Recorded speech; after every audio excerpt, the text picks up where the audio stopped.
नमस्कार दोस्तों, मेरा नाम विशाल है। स्वागत है आपका आपके अपने YouTube चैनल प्यासी आत्मा में। अगर आप पहली बार हमारे चैनल पर आए हैं तो सबसे पहले चैनल को सब्सक्राइब जरूर कर लीजिए, क्योंकि यहाँ हम सुनाते हैं सच्ची घटनाओं पर आधारित ऐसी डरावनी कहानियां जो रात को नींद उड़ाने के लिए काफी हैं। आज की कहानी हमारे एक सब्सक्राइबर रामू ने हमें भेजी है, जो पेशे से एक ट्रक ड्राइवर हैं। रामू ने यह घटना खुद अपनी आंखों से देखी है, और जब उन्होंने हमें यह सुनाई तो यकीन मानिए मेरे हाथ कांप गए और आवाज लड़खड़ा गई। ट्रक नंबर था 707 और वो रास्ता किसी सड़क से ज्यादा एक श्मशान जैसा था, जहां सफेद साड़ी में लिपटी एक औरत मिलती थी, जिसकी आंखें नहीं जले हुए आंसू थे। तो ज्यादा देर नहीं करेंगे, क्योंकि अब वक्त है इस डर को रामू की जुबानी आपके कानों तक पहुंचाने का। लेकिन सावधान, क्योंकि यह कहानी अगर एक बार सुन ली तो फिर ट्रक की हॉर्न हमेशा के लिए डराने लगेगी। तो चलिए कहानी को रामू के जुबानी ही सुनते हैं। नमस्कार दोस्तों, मेरा नाम रामू यादव है और ये बात आज से 3 साल पहले की है।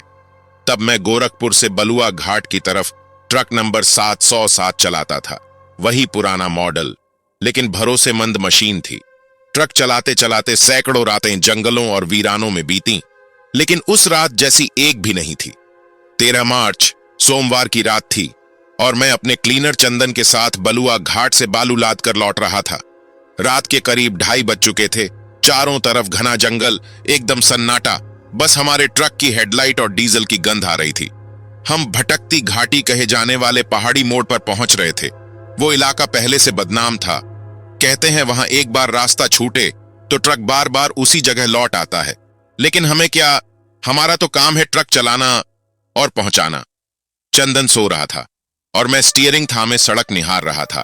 अचानक मुझे लगा जैसे ट्रॉली में कुछ हलचल हुई हो, जैसे कोई चीज बालू के ऊपर बैठ गई हो। मैंने पलटकर शीशे में देखा, सब अंधेरा, मगर मन में अजीब सी बेचैनी थी, जैसे कुछ था जो वहां नहीं होना चाहिए था। मैंने ट्रक की स्पीड थोड़ी कम कर दी। तभी चंदन धीरे से बोला, भैया ये पहाड़ी का हिस्सा कुछ अजीब लग रहा है, जैसे हवा रुक सी गई है।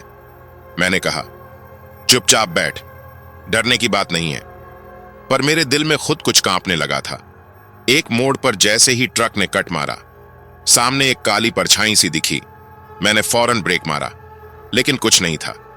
चंदन झल्ला के बोला, क्या हो गया भैया? मैं कुछ नहीं बोला।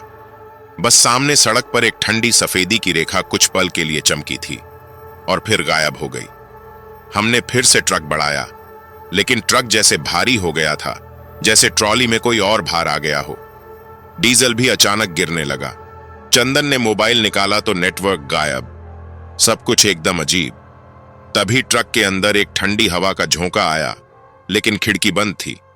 चंदन कांपने लगा और बोला, भैया कुछ गड़बड़ है, ये रास्ता कुछ बोलता है। मैंने उसकी तरफ देखा।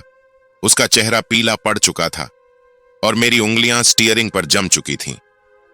मैंने रियर व्यू मिरर में एक बार फिर देखा और कसम से इस बार साफ महसूस हुआ, ट्रॉली में कोई बैठा है, कोई जो हमारी सांसों से भी ज्यादा शांत है। लेकिन मैंने खुद को समझाया, कुछ नहीं है रामू, तू थक गया है बस। पर ट्रक के अगले मोड़ पर जो हुआ, उसने मेरी इस जिंदगी की हंसी छीन ली। जैसे ही ट्रक ने अगला मोड़ काटा, बाईं तरफ के शीशे पर अचानक धुंध छा गई और उसमें एक औरत की उंगलियां उभर आईं। 5 लंबी पतली उंगलियां जो शीशे पर धीरे धीरे खिसक रही थीं, लेकिन ट्रक की खिड़की पूरी तरह बंद थी। मैंने कांपते हाथों से शीशा पोंछा, उंगलियां गायब हो गई। चंदन ने कुछ देखा नहीं, मैंने भी चुप रहना बेहतर समझा। उस रात जब मैंने शीशे पर उन 5 उंगलियों के निशान देखे और वो गायब हो गए, तब मैंने पहली बार महसूस किया कि हम 2 नहीं हैं, अब इस ट्रक में 3 सवारियां हैं। चंदन तो बगल में आंखें बंद किए सो रहा था, लेकिन मेरे पूरे शरीर में जैसे बर्फ घुल रही थी, सांसें भारी हो रही थीं और स्टीयरिंग थामे मेरे हाथ पसीने से भीग चुके थे। सामने सड़क काली पट्टी की तरह सीधी जा रही थी, लेकिन वो काली पट्टी अब मुझे किसी कब्र की तरह लगने लगी थी, लंबी, खामोश और निगल जाने वाली। अचानक ट्रॉली से एक धीमी सी आवाज आई, जैसे कोई बालू पर हाथ फिरा रहा हो। मैंने ब्रेक दबाया। ट्रक थोड़ा हिचका। चंदन चौंक कर उठा और बोला, क्या हुआ भैया, ब्रेक काहे मारे? मैंने कहा, कुछ नहीं, कोई जानवर होगा पीछे। पर हम दोनों जानते थे, इतनी रात, इतनी ऊंचाई और इतना वीरान जंगल, कोई जानवर भी नहीं आता वहां।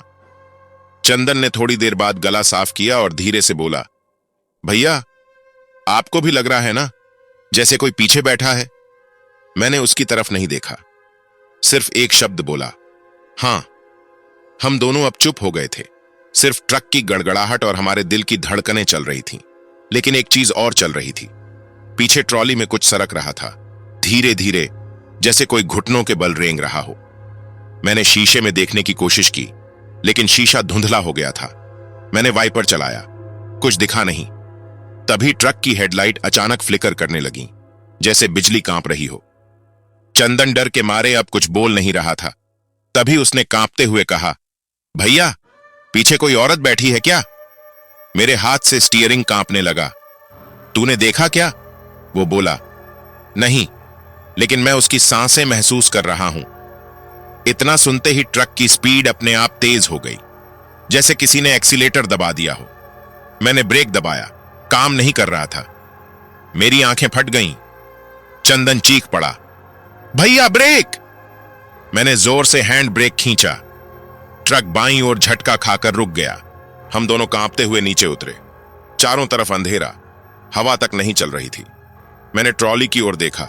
बालू पर ताजा पैर के निशान थे, छोटे छोटे पैरों के, बिना चप्पल के, और वो बालू में अंदर तक धंसे थे, जैसे कोई अभी अभी कूदा हो। चंदन ने ट्रॉली के किनारे पर देखा और धीरे से फुसफुसाया, भैया कोई बैठा था और वो उतर गया। मैंने पूछा, किधर गया? वो कांपते होठों से बोला, उसी तरफ जहां से वो धुआं सा दिख रहा है। मैंने देखा, सामने की पगडंडी पर एक कोहरा उठ रहा था और उसके बीच में एक सफेद साड़ी का कोना हल्के से लहरा रहा था, लेकिन पूरा जिस्म नहीं दिख रहा था। मैंने ट्रॉली की ओर देखा। बालू पर एक लकीर बनी थी। उस लकीर को देखकर मेरी रग रग सुन्न पड़ गई। बालू में कोई उंगली घसीटी गई थी और उसी से लिखा था, अब मैं तुम्हारे साथ चलूंगी। वो लफ्ज जैसे बालू में नहीं, मेरे सीने पर खुदे हों। चंदन वहीं जमीन पर बैठ गया। उसके होंठ सूख चुके थे और वो बार बार अपना सिर झटक रहा था, जैसे कुछ देखकर इनकार कर रहा हो। मैंने कहा, चल अंदर बैठ, कुछ नहीं है। पर मेरे दिल को भी पता था, अब हम अकेले नहीं हैं। मैंने ट्रक स्टार्ट करने की कोशिश की। इंजन ने आवाज की, पर चालू नहीं हुआ। चंदन धीरे से बोला, भैया लगता है अब वो हमें यहीं से ले जाएगी। मैंने डांट कर कहा, बकवास मत कर, बैटरी डाउन हुई है। पर मेरे दिल की बैटरी तो पहले ही बैठ चुकी थी। मैंने फिर चाबी घुमाई। ट्रक ने झटका खाया और एक अजीब आवाज आई, जैसे कोई औरत कराह रही हो। मैं और चंदन दोनों सहम गए। ये इंजन की आवाज नहीं थी, ये किसी के अंदर की चीख थी। मैंने शीशे से देखा, ट्रॉली में कोई बैठा था, कोई सफेद सी परछाई जो एक कोने में झुकी थी, बिल्कुल खामोश, पर उसकी परछाई मेरे शीशे पर साफ दिख रही थी। मैंने मुड़कर देखा, ट्रॉली खाली थी, पर शीशे पर वो परछाई अभी भी थी। उसके उल्टे पैर साफ दिख रहे थे। मैंने चाबी घुमाई और इस बार ट्रक स्टार्ट हो गया। पर जैसे ही मैंने एक्सीलेटर दबाया, ट्रक ने खुद ब खुद पीछे की ओर चलना शुरू कर दिया। मैंने कुछ नहीं किया था, ब्रेक भी काम नहीं कर रहे थे और ट्रक धीरे धीरे उस रास्ते की ओर मुड़ रहा था जहां कोहरा था और जहां हमने सफेद साड़ी का कोना देखा था। चंदन चिल्लाया, भैया कुछ तो करो! मैंने हड़बड़ाकर हैंड ब्रेक खींचा। ट्रक रुक गया, पर तभी डैशबोर्ड पर ट्रक की डिजिटल घड़ी की लाइट बंद हो गई और जैसे ही वो दोबारा जली, समय की जगह लिखा था 13:62। मतलब वो कोई समय नहीं था, वो एक संकेत था। अचानक ट्रॉली से दो आवाजें आईं। पहली, जैसे बालू में कोई घसीटा जा रहा हो। दूसरी, धीमे धीमे कुछ फुसफुसाने की। चंदन मेरी बाह में लिपट गया और बोला, भैया चलो यहां से। पर अब ट्रक की लाइट खुद ब खुद ऑन हो गई और घना अंधेरा छा गया। हम दोनों वहीं बैठे रहे, हिल नहीं पाए। तभी एक ठंडी हवा भीतर आई। ट्रक के अंदर की खिड़की से किसी ने झांका। एक औरत का चेहरा, आधा जला हुआ, आधा काला, और उसकी आंखें खाली, जैसे वहां कुछ था ही नहीं। वो कुछ नहीं बोली, बस हमें घूरती रही। मैंने आंखें बंद कर लीं और मन ही मन बड़बड़ाने लगा, ओ बाबा जी बचाओ। चंदन बेसुध हो चुका था, उसकी नाक से खून बह रहा था। औरत खिड़की से हट गई, पर जाते जाते शीशे पर कुछ लिख गई। शीशे पर लिखा था 707 अब मेरा है। मैं और चंदन जैसे बुत बन चुके थे। ट्रक के अंदर की खामोशी अब कान फाड़ने लगी थी, पर उस खामोशी में भी मैं किसी की सांसों की गर्मी महसूस कर रहा था, जैसे कोई हमारे बीच बैठा हो, पर दिख कुछ नहीं रहा था। मैंने शीशे पर हाथ फेरा, पर वो लफ्ज वहीं थे, 707 अब मेरा है। तभी अचानक ट्रक के सारे दरवाजे अपने आप लॉक हो गए। मैंने दरवाजा खोलने की कोशिश की, नहीं खुला। चंदन को झकझोरा, चल नीचे कूदना होगा, पर वो तो जैसे नींद में बड़बड़ा रहा था, मुझे मत ले जाओ, मैं तो छोटा हूं, मुझे छोड़ दो। जैसे वो किसी और से बात कर रहा था। ट्रॉली से फिर वही आवाज आई, जैसे कुछ बालू में घसीटा जा रहा हो, और फिर एक सुलगती हुई गंध, जले हुए बालों और चमड़े की बू ट्रक के अंदर फैलने लगी। मैंने खिड़की से झांक कर ट्रॉली में देखा और मेरे हलक से चीख निकल गई। ट्रॉली में बालू से एक छोटी बाहर निकल रही थी, काली लंबी गीली सी छोटी, जो धीरे धीरे ट्रक के अंदर खिसक रही थी और रेंगते हुए चंदन की गोदी में जा रही थी। मैंने उसे झटके से हिलाया, उठ, ये क्या हो रहा है? पर चंदन की आंखें अब सफेद हो चुकी थीं, पूरी तरह सफेद, बिना पुतलियों के, और उसके मुंह से निकला, अब मैं तुम्हारा नहीं हूं। मैंने एक झटका देकर खिड़की खोलने की कोशिश की, अंदर से वो भी जाम थी।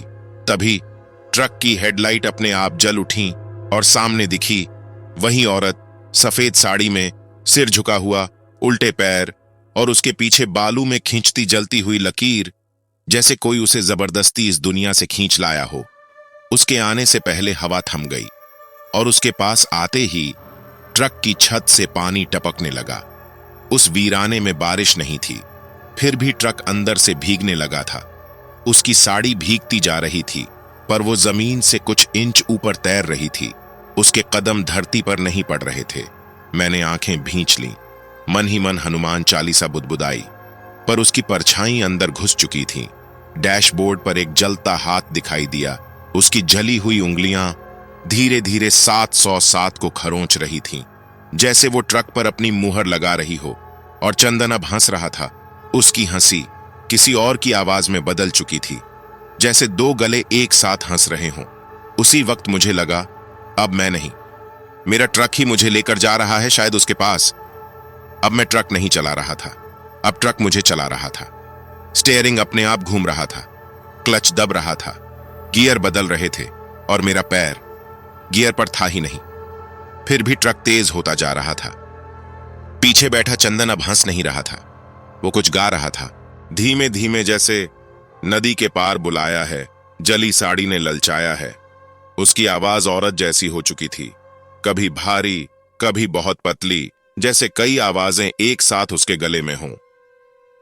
मैंने ब्रेक दबाने की कोशिश की, पर ब्रेक बिल्कुल फेल थे। हॉर्न अपने आप बज रहा था, पर वो आवाज हॉर्न की नहीं थी, किसी औरत के चीखने जैसी लग रही थी। ट्रॉली की पीछे की दरवाजा अब अपने आप खुल चुका था, और अंदर कुछ जलता हुआ दिख रहा था। एक जलती हुई साड़ी, जिसमें कोई बैठा था, पर चेहरा नहीं दिख रहा था, बस एक औरत की पीठ थी, जली हुई, और उस पर कांटों जैसी दरारें थीं। चंदन धीरे से मेरी ओर झुककर बोला, भैया, अब लौट नहीं सकते, अब हमें वही जाना है जहां वो मरी थी। मैंने कांपते हुए पूछा, कौन?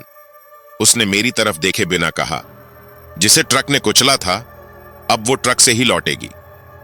अब मेरे हाथ से स्टीयरिंग निकल चुका था, और ट्रक एक पुल की ओर बढ़ रहा था, वही पुराना टूटा पुल, जिसे वर्षों पहले बंद कर दिया गया था, क्योंकि वहां किसी औरत ने जलकर आत्महत्या कर ली थी। कहा जाता था कि वो ट्रक की चपेट में आई थी, और कोई नहीं बचा पाया उसे। मेरे पसीने छूट रहे थे। मैंने चंदन को पकड़कर झकझोरा, बोल, कौन है तू? उसने धीरे से मेरी तरफ देखा और बोला, मैं वो हूं जिसे 707 ने जलाया था, अब मैं इसी में जीऊंगी। और मरूंगी तो साथ लेकर मरूंगी। मैंने देखा, पुल पर एक औरत खड़ी थी, सफेद साड़ी में, चेहरे पर घूंघट, पर उसका घूंघट जल रहा था। वो हाथ फैलाए खड़ी थी। ट्रक अब मेरे हाथ में नहीं था। स्टीयरिंग मेरी पकड़ से बाहर हो चुका था और ट्रक सीधा उस टूटे पुल की तरफ जा रहा था, जहां कोई नहीं जाता था, जहां कभी कोई लौटकर नहीं आया था। सामने ट्रक की हेडलाइट में वो औरत की परछाई धीरे धीरे और तेज उभर रही थी। सफेद साड़ी में, पर साड़ी से धुआं उठ रहा था, राख झर रही थी। वो हिली नहीं, बस खड़ी रही, ऐसे जैसे उसी के लिए ये ट्रक बना हो। 707 सिर्फ उसका हो। चंदन पीछे से अब भी कुछ गा रहा था, धीमी आवाज में। जो जले थे धुएं में, वो अब चलेंगे लोहे में। उसके शब्द मेरे दिमाग में हथौड़े की तरह लग रहे थे। मैंने पलट कर देखा, उसकी आंखें बंद थीं, लेकिन वो बोल रहा था जैसे किसी और की जबान बोल रही हो, उसकी नहीं। ट्रक का बोनट गर्म हो गया था, जैसे किसी ने अंदर से आग जला दी हो। और अचानक मेरे पैर के नीचे की जमीन, मतलब ड्राइविंग सीट की फर्श, वो भी गर्म होने लगी, जैसे कोई नीचे लकड़ी जला रहा हो। मैंने दरवाजा खोलने की कोशिश की, पर वो अपने आप लॉक हो गया था। अब ट्रक सीधा उस औरत की तरफ बढ़ रहा था। उसका घूंघट हिला, लेकिन हवा नहीं चली। घूंघट के नीचे कुछ था, कुछ जो इंसान जैसा नहीं था। और तभी एक अजीब सी बदबू हवा में फैल गई, जली हुई खाल, लोहे की गर्मी, और जैसे किसी ने महीनों से खुद को धोया ही ना हो। मैंने हार मान ली थी, आंखें बंद कर लीं, सोचा अब सब खत्म। पर तभी ट्रक एक झटके से रुक गया। ना ब्रेक मारा, ना मैंने कुछ किया, बस अचानक जैसे जमीन ने पकड़ लिया हो।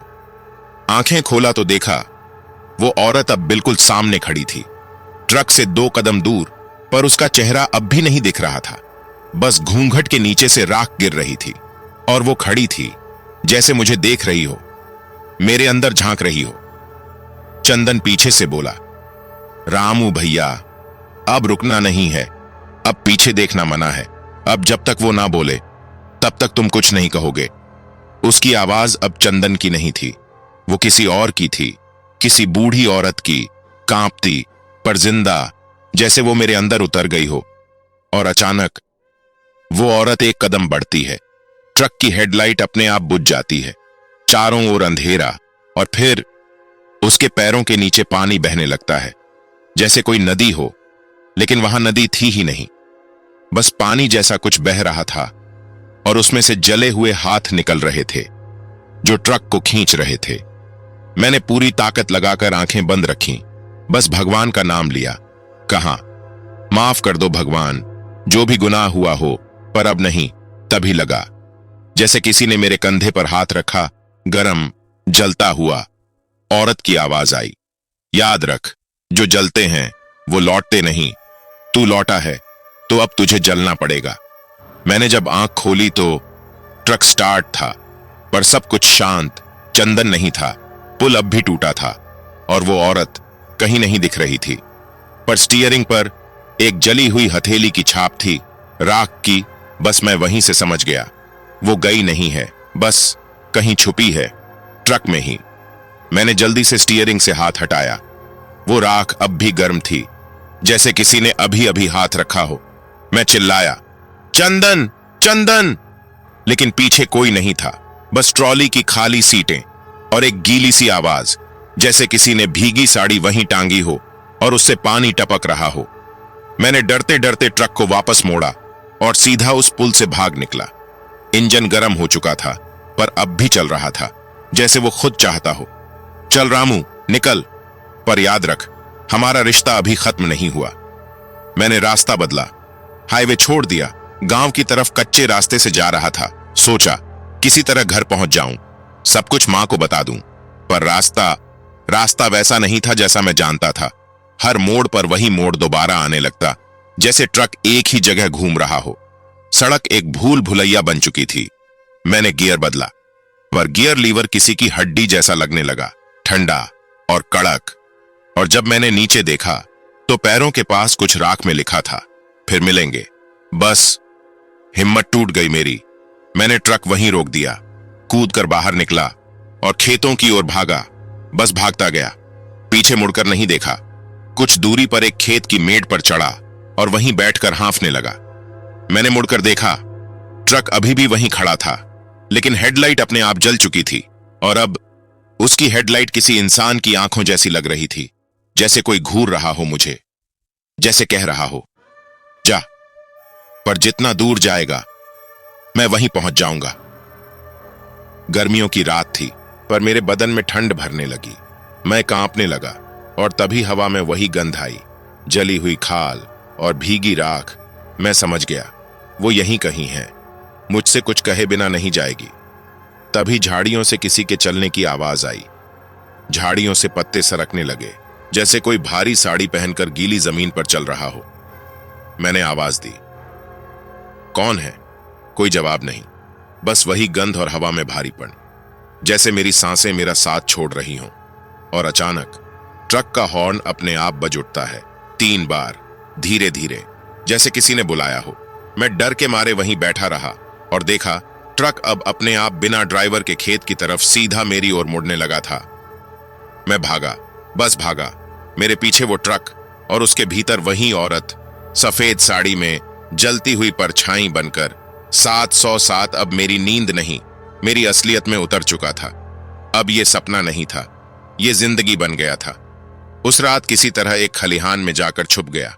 सुबह जब आंख खुली, ट्रक फिर से उसी पुल पर खड़ा मिला जहां से सब शुरू हुआ था। सुबह की रोशनी थी, पर मेरे लिए सुबह जैसी कोई चीज अब बची नहीं थी। 707 फिर उसी पुल पर खड़ा था और उसकी एक साइड में राख से लिखा था, तू भाग नहीं सकता। वो शब्द अब मेरे दिल में जल रहे थे। मैं भाग चुका था, चुप रह चुका था, रो चुका था, लेकिन अब एक ही रास्ता बचा था, सामना। मैंने कसम खाई, अब या तो ये ट्रक जलेगा या मैं गांव की तरफ पैदल चल पड़ा। किसी को कुछ नहीं बताया, पर मेरे मन में सिर्फ एक नाम था, बाबा लखनपुरी वाले। गांव से 3 कोस दूर उनका आश्रम था। लोग कहते थे वो मरे हुए की भी आवाज सुन लेते हैं। अगर कोई इस 707 के पीछे की हकीकत जान सकता था तो वही।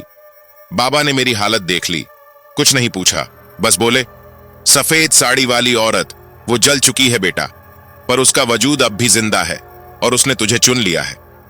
मैं कांप गया, पूछा, बाबा क्यों? मैंने क्या किया? बाबा बोले, कभी किसी और ने किया होगा, कभी किसी ने उसका भरोसा तोड़ा होगा। अब वो हर उस रूह को जलाती है जो रास्ता भूलता है। और तेरा ट्रक अब सिर्फ लोहे का नहीं है, वो अब उसकी चलती हुई लाश है। बाबा ने मुझे एक लोहे का ताबीज दिया और कहा, 707 के बोनट पर बांध देना। अगर वो कांपे तो समझ लेना आत्मा डर गई है, पर अगर कुछ ना हो तो भागना मत, क्योंकि तब वो तुझ में उतर जाएगी। मेरे रोंगटे खड़े हो गए, पर मेरे पास अब कोई और रास्ता नहीं था। शाम हो रही थी। मैंने ताबीज को साड़ी में लपेटा और ट्रक की तरफ बढ़ा। 707 वहीं खड़ा था, वैसे ही शांत, पर सन्नाटा चीख रहा था। मैंने कांपते हाथों से ताबीज उसके बोनट पर बांधा और कुछ नहीं हुआ। न ट्रक हिला, न हॉर्न बजा, बस हवा और भारी हो गई, जैसे सांस लेना भी हराम हो गया हो। और तभी ट्रक के पीछे की सीट से किसी के फुसफुसाने की आवाज आई, अब तुसी नहीं बचेगा। ये पंजाबी लहजा था, औरत पंजाबी बोल रही थी। मैंने कभी ध्यान ही नहीं दिया था, पर अब यह समझ आया, वो कोई ट्रक ड्राइवर की बीवी थी जिसे इसी ट्रक ने मारा था, और अब वो हर ड्राइवर को जलाकर उसी दर्द में डालती है। ट्रक की चाबी मैंने लगाई नहीं थी, फिर भी वो स्टार्ट हो गया। इंजन की आवाज नहीं, बल्कि किसी औरत के चीखने की आवाज निकली उसमें से, जैसे कोई जिंदा जल रही हो। मेरे कान फटने लगे। मैं जमीन पर बैठ गया और ट्रक की हेडलाइट फिर जल गई, सीधा मेरी आंखों में। अब वो खेल शुरू हो चुका था। अब या तो मैं जिंदा बचता या 707। उस रात मैं वहीं बैठा रहा। सारी रात ट्रक जला, पर लोहे में एक खरोंच तक नहीं आई। पर एक चीज बदली। सुबह ट्रक की खिड़की पर एक चेहरा बना था, सफेद साड़ी में, जला हुआ। मुझे देख रहा था, मुस्कुरा रहा था, जैसे कह रहा हो, अब बारी तेरी है रामू। सुबह हो गई थी, पर मेरे लिए रात से अलग कुछ नहीं था। 707 की खिड़की पर वो चेहरा अब भी बना था, जली हुई आंखें, पिघली हुई मुस्कान और राख से भरा घूंघट। मैं समझ गया था, अब यह ट्रक मुझे चैन से जीने नहीं देगा। पर एक बात मेरे मन में गूंज रही थी। बाबा ने कहा था, जिसने उसे जलाया वो अब भी जिंदा है। मैं गांव लौटा, पुराने लोगों से पूछा, पुराने ड्राइवरों से पूछताछ किया, और तब एक नाम उभरा, सरदार गुरमीत सिंह, पुराना ट्रक मालिक। और ये ट्रक 707 पहले उसी के नाम था। लोग कहते थे उसकी बीवी ट्रक में जलकर मरी थी और उसने हादसा कहकर पल्ला झाड़ लिया था। पर कुछ लोगों को शक था उसने खुद उसे बंद कर जला दिया था। अब मेरे पास बस एक रास्ता था, गुरमीत सिंह। मैं उसका पता लेकर पंजाब रवाना हो गया। 4 दिन लग गए, पर जब पहुंचा तो एक टूटी झोंपड़ी में वो मिला, सफेद बाल, कांपता बदन, पर आंखों में वही लालच, वही डर। मैंने पूछा, सच बता, तूने ही उसे जलाया था? वो चुप रहा, पर उसकी आंखें सब कह गईं। मैंने गुस्से में ताबीज निकाला और कहा, तेरी बीवी वापस आ गई है और अब वो मुझे नहीं तुझे चाहती है। वो कांपने लगा और बोला, माफ कर दे बेटे, मैंने उस रात उसे ट्रक में बंद कर दिया था क्योंकि वो मुझे छोड़कर जाने वाली थी। उसके ये शब्द सुनकर जैसे आसमान फट गया मेरे ऊपर, और उसी वक्त 707 का हॉर्न फिर बजा। मैं पंजाब में था, लेकिन हॉर्न मेरे कानों में गूंजा, धीमा, भारी और मौत जैसा। गुरमीत भागने लगा, पर मैं जान गया था अब वक्त आ गया है, अब गुरमीत को उस तक ले जाना पड़ेगा। मैं उसे किसी तरह लेकर 707 तक लौटा। अब डर नहीं था, सिर्फ एक काम बाकी था। मैंने गुरमीत को जबरदस्ती ट्रक में बैठाया, उसी सीट पर जहां कभी उसकी बीवी बैठती थी। वो कांप रहा था, पर मैं चुप था। सिर्फ एक बार बोला, अब तेरा हिसाब होगा। ट्रक अपने आप स्टार्ट हो गया। गुरमीत चिल्लाया, बचाओ, माफ कर दो। पर अब दरवाजे बंद हो चुके थे और ट्रक की खिड़की में वो चेहरा वापस आ गया था। इस बार मुस्कुराता नहीं, जलता हुआ, रोता हुआ, लेकिन सुकून में। मैं दूर खड़ा देखता रहा। ट्रक के भीतर आग भड़क उठी, गुरमीत की चीखें गूंज रही थीं, पर फिर धीरे धीरे सब शांत हो गया। 707 की हेडलाइट बुझ गई, इंजन की आवाज बंद और ट्रक वहीं थम गया। सुबह जब पुलिस आई, ट्रक अंदर से खाली था, न गुरमीत, न कोई राख, बस एक सफेद साड़ी जिसमें कोई छेद तक नहीं था, और ट्रक की प्लेट पर अब नंबर नहीं था, बस राख से लिखा था, अब मैं मुक्त हूं। उस दिन के बाद 707 मैंने खुद चलाकर कबाड़ में कटवा दिया। अब वो ट्रक नहीं रहा, पर हर बार जब गर्मी की रात में कोई ट्रक बिना ड्राइवर के चल पड़े या किसी पुल पर अचानक ब्रेक फेल हो जाए तो दिल कांप जाता है, कहीं वो फिर से ना लौट आए। मैं अब भी जिंदा हूं, पर उस रात की राख आज भी मेरी आत्मा में चिपकी है। उस दिन सब कुछ खत्म हो गया था, पर पता नहीं क्यों मेरे अंदर एक अजीब सी हलचल अब भी जिंदा थी। 707 को कबाड़ में कटवा देने के बाद भी रात को नींद नहीं आती थी। हर बार जब आंख बंद करता तो वही चेहरा, वो मुस्कान, वो ट्रक का हॉर्न सपनों में गूंजता था। मैं गांव लौट आया, सोचा अब खेती बाड़ी करूंगा, पर ट्रक से दूर रहूंगा, क्योंकि अब मैं जान गया था 707 अब मेरा नहीं, वो मेरा पीछा कर चुका है हमेशा के लिए। 3 महीने बीत गए, सब शांत था, पर एक रात फिर वही हॉर्न बजा और मैं कांप गया। मैंने दरवाजा खोला, बाहर कुछ नहीं था, पर मेरी छत पर 707 का साया पड़ा था। अब समझ आ गया था, मैंने उसे उसके कातिल से मिलवाया, पर उसकी पीड़ा, उसका अधूरा अंत अब मेरे अंदर उतर चुका था। उसका दर्द अब मेरी रगों में बहता था, क्योंकि मैं ही था जिसने 707 को फिर से चलाया था, उसे रास्ता दिया, और उसी रास्ते से अब वो लौट रही थी। मैं फिर से बाबा लखनपुरी के पास गया। उनकी आंखें जैसे सब जानती थीं। उन्होंने सिर्फ इतना कहा, अब वो तुझ में है, पर अब डर मत, क्योंकि तूने उसे मोक्ष दिलाया है। अब वो किसी को जलाएगी नहीं, लेकिन हर बार जब कोई धोखा देगा, हर बार जब किसी औरत की चीख सड़कों पर गूंजेगी, वो लौटेगी 707 बनकर। बाबा ने मुझे राख दी, कहा, जब तू मरेगा इसे तेरी चिता में डाल देना, वरना 707 फिर जिंदा हो जाएगा। मैंने वो राख ताबीज में बंद कर ली। अब वो मेरी छाती के पास लटकती है, हर वक्त जैसे वो अब भी मुझ में सांस ले रही हो। ये कहानी मैंने कई सालों तक किसी को नहीं सुनाई, पर अब जब मेरी सांसें कम हो रही हैं तो सोचा बता दूं, क्योंकि अगर मैं चला गया और ये राज दफन रह गया तो शायद कोई और 707 का शिकार बन जाए। अब मैं 70 साल का हो गया हूं, पर जब भी कोई नया ट्रक दिखता है तो उसकी नंबर प्लेट जरूर देखता हूं, कहीं फिर से 707 ना लिखा हो। क्योंकि 707 सिर्फ एक नंबर नहीं था, वो एक जलती हुई औरत की चीख थी जिसे कभी किसी ने सुना नहीं था, पर अब हर सुनसान पुल पर वो गूंजती रहती है, किसी नए ड्राइवर के इंतजार में। तो दोस्तों, ये थी एक ट्रक ड्राइवर की ऐसी सच्ची आप बीती जिसने सिर्फ ट्रक नहीं चलाया, बल्कि मौत के उस रास्ते पर भी गया जहां से ज्यादातर लोग लौट कर नहीं आते। 707 अब भले ही कबाड़ में काटा जा चुका है, पर उसकी रूह आज भी जिंदा है। हर सुनसान पुल पर, हर कोहरे भरी रात में और हर ट्रक की हॉर्न में कभी कभी वही जलती हुई चीख सुनाई देती है। सफेद साड़ी में लिपटी वो अब भी इंतजार कर रही है। रामू यादव अब बूढ़ा हो चुका है, पर जब भी कोई नया ट्रक ड्राइवर उसे मिलने आता है, वो सबसे पहले एक ही सवाल पूछता है, तेरे ट्रक का नंबर क्या है? कहीं 707 तो नहीं? और फिर उसकी आंखें धीरे से बंद हो जाती हैं, जैसे एक और चेहरा 707 की खिड़की पर दिख गया हो। अगर आपको यह कहानी डरावनी लगी हो तो लाइक जरूर कीजिए, और अगर अब भी आपके रोंगटे खड़े हैं तो इसका मतलब है आप प्यासी आत्मा से जुड़ चुके हैं। तो सब्सक्राइब करना मत भूलिए, क्योंकि अगली कहानी में हम लेकर आ रहे हैं एक सुनसान रेलवे ट्रैक पर चलती आत्मा की वो दास्तान जिसने पूरी बस्ती को खामोश कर दिया था। अगली बार अगर किसी पुल पर कोई ट्रक बिना ड्राइवर के आता दिखे तो जरा रुक जाना, क्योंकि 707 वापस आ चुका है। अगली डरावनी सच्ची कहानी जल्दी आ रही है। रेलवे ट्रैक और वो अधूरी आत्मा, सब्सक्राइब करके घंटी जरूर दबाएं।